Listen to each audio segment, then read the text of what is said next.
Good morning, dear students. So, we have come to the last act of the drama. This last act brings a joyful or happy ending for all the characters except Shylock. Shylock has lost everything. He is very sad, whereas Portia and Nerissa are happy that they have successfully completed their task. Bassanio and Graciano are happy that they have saved the life of their friend Antonio. Lorenzo and Jessica are happy that they are successfully doing the job of Portia and Bassanio. This scene begins with Lorenzo and Jessica. They are in Belmont, in the garden in front of Portia's house. They are in a very romantic mood. They are remembering the historical lovers, some of them who remained very faithful to each other, whereas some of them cheated each other. So Lorenzo begins the talk. He says, "The moon shines bright in such a night as this, when the sweet wind did gently kiss the trees, and they did make no noise in such a night. Troilus methinks mounted the Trojan walls, and sighed his soul toward the Grecian tents where Cressida lay that night." Lorenzo says, "It was such a bright light in such a night when the wind was so gentle, there was no noise, everything was silent, that Troilus used to climb on the wall of the Trojans and see his lover Cressida lying in the Grecian tents." Let me make you understand, dear students. Cressida and Troilus both were lovers. They had promised to each other that they would never leave each other in their life. They will remain faithful to each other. But it happened that there was war, and in the war, Greek people attacked the people of Trojan, and in that war of Trojan, Cressida was taken away by the Greece people, and there Cressida fell in love with the prince of Greece, whereas Troilus was not able to forget Cressida. Therefore, every night he used to climb on the wall and see where the Cressida would lie with her new lover. So Lorenzo was telling to Jessica that how Cressida had cheated Troilus, and how Troilus was very faithful to Cressida. In response to Lorenzo, Jessica says, In such a night did Tisbe fearfully overtrip the dew and saw the lion's shadow over himself and ran dismayed away. Jessica tells Lorenzo about the Babylonian story where Tisbe was in love with Pyramus. These both were neighbors. The parents of Tisbe and the parents of Pyramus were very strict. These both lovers were not allowed to meet each other. Therefore, they had made a hole in the wall, and through the wall they used to speak to each other. One day, Tisbe and Pyramus thought of meeting each other in the forest. So they had given the timing to each other. But unfortunately, Tisbe came little early. Tisbe, see, in such a night, Tisbe fearfully, she was frightened. And she stepped out of her house. It was winter season, dew had fallen. And as she had come out, she saw the shadow of a lion. She felt as if lion was roaring and it was about to attack her. Therefore, she ran away in dismay. She ran away from there. And while she ran away in hurry, she left her one cloth, and that lion was already eating the buffalo. When Tisbe's cloth was there, lion got angry. Since it was full with blood, it attacked the Tisbe's cloth. After that, when Pyramus came, he saw the clothes of Tisbe.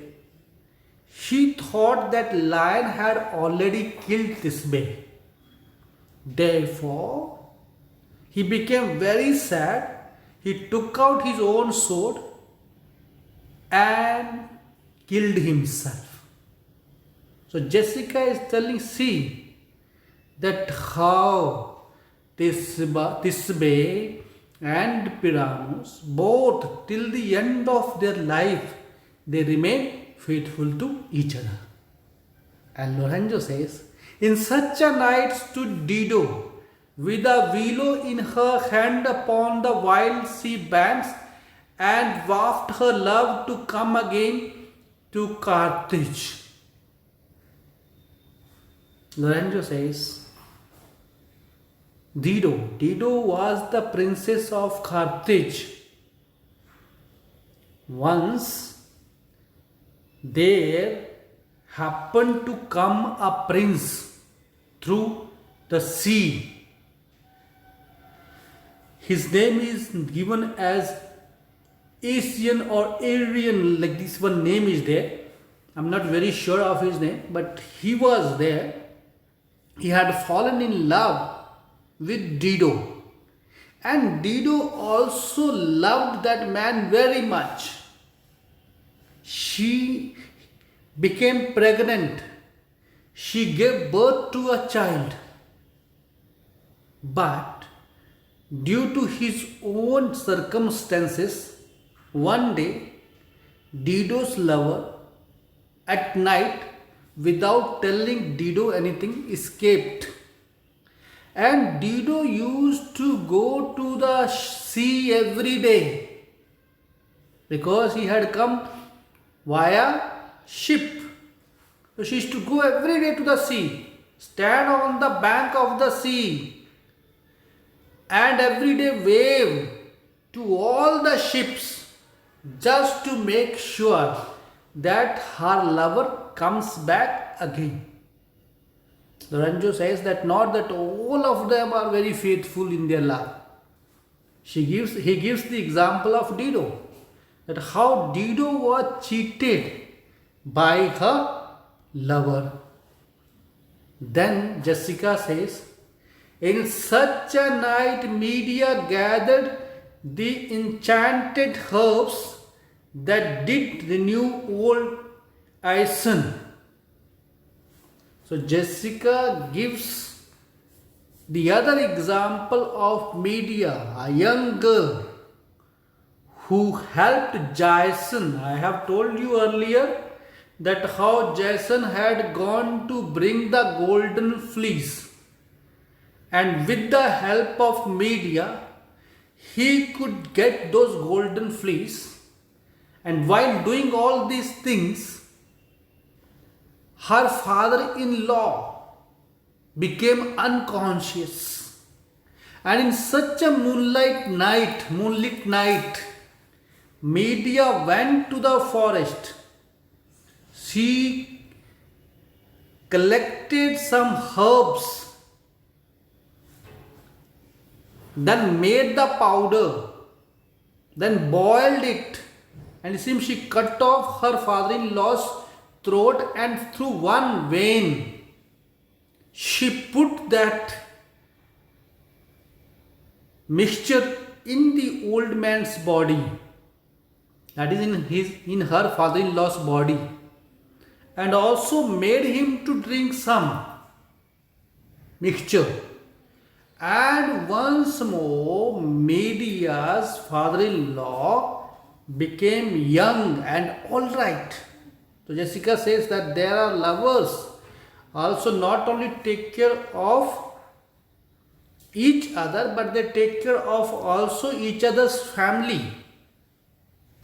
Then Lorenzo jokingly tells, in such a night did Jessica steal from the wealthy Jew, and with an untrapped love did run from Venice as far as Belmont. So Lorenzo says, in such a night, Jessica left her father. She had stolen money and jewels from her father and ran away with such a lover who had no money.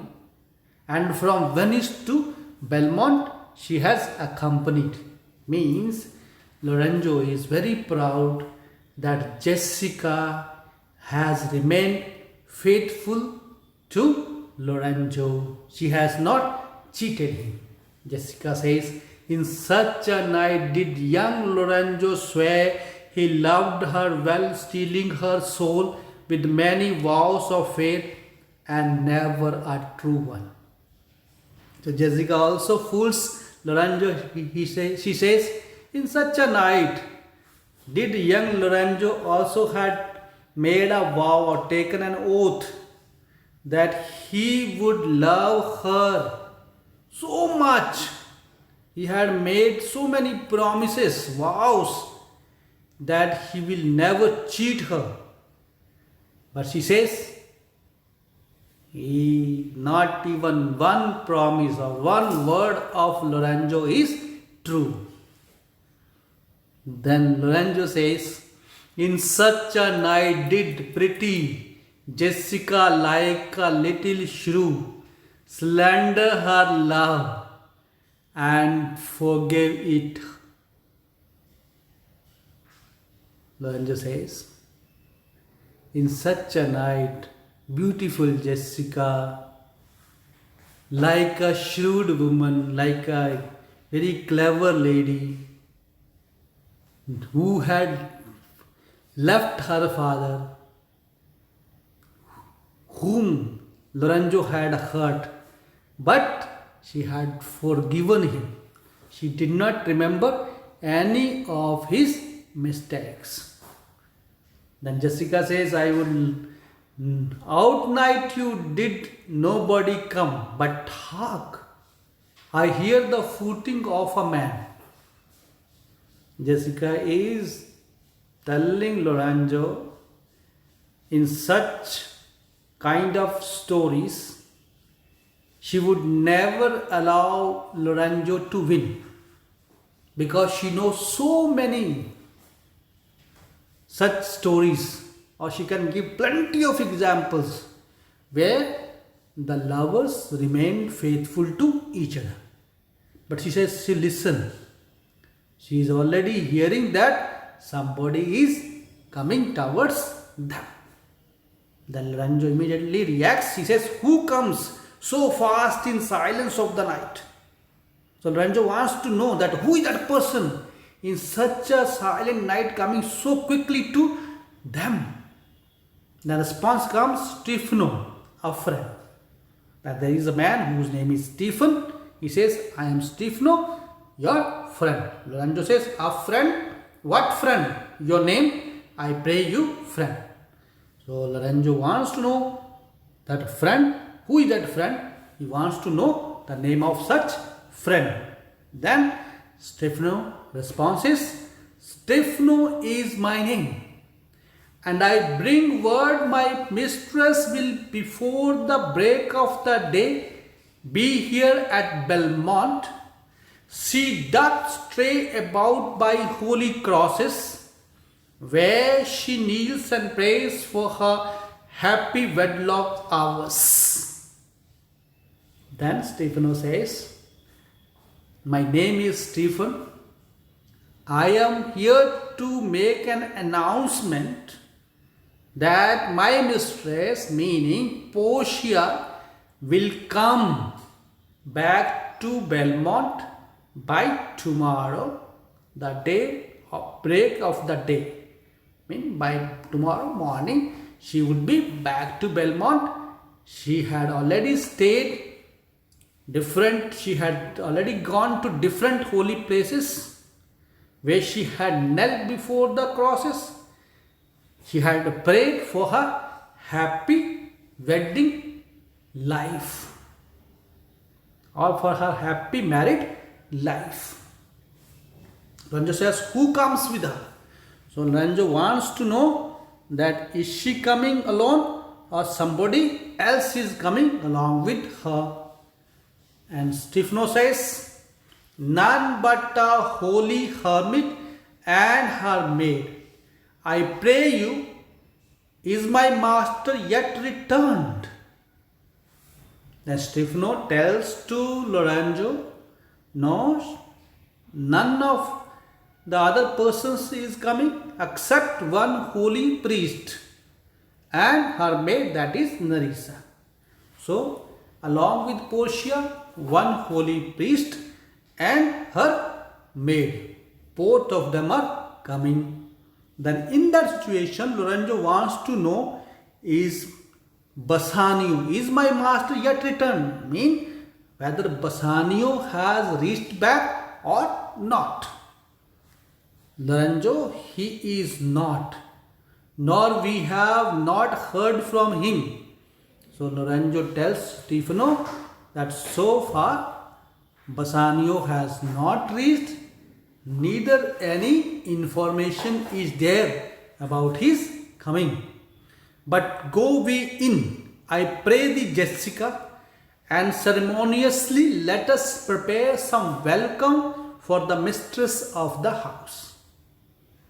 Then he turns towards Jessica and tells, come on Jessica, we shall go inside and ceremoniously prepare for the welcome of Portia, who is coming back to her home.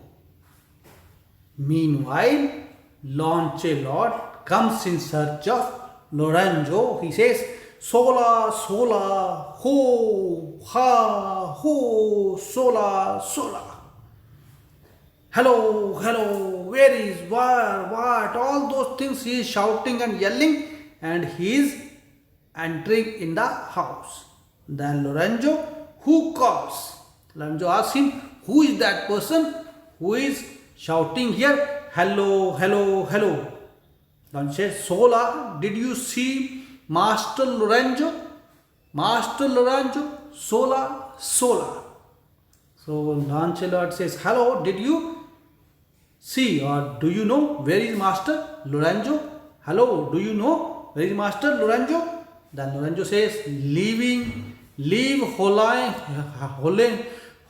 man here. Leave hauling man here.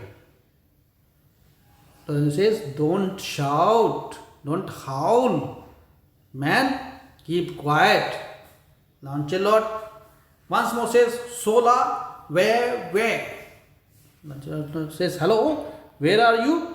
Where are you? And Lorenzo says, here.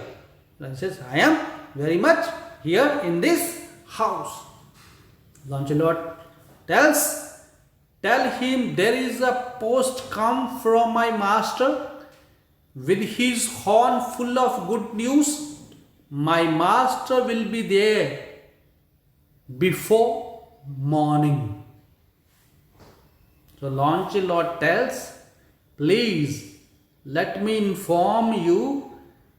Let him inform you means to Lorenzo that there is a person who has come along with the passage that Bassanio would be coming back to Belmont by tomorrow morning.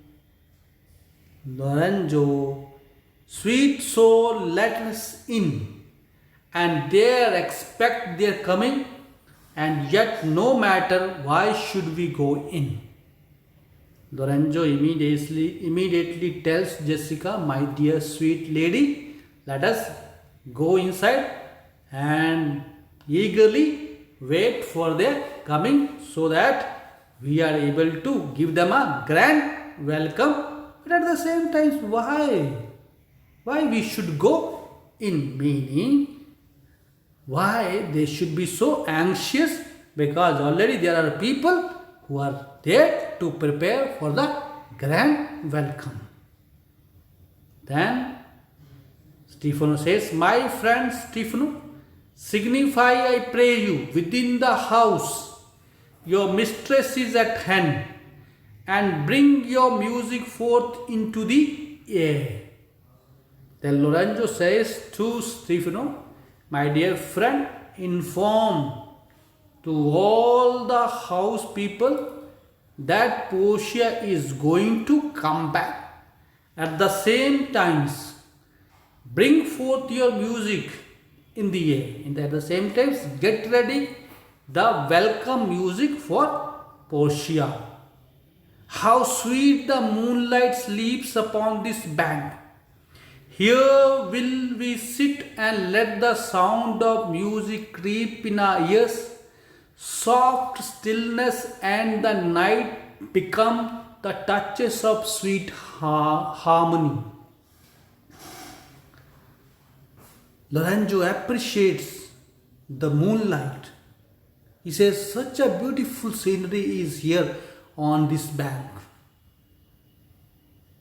Here he says, we will sit and let the sound of the music come into their ears. Mean they want to make that particular day a very much a day for remembrance. It tells us, sit Jessica, look how the floor of heaven is thick, inlaid with patterns of bright gold.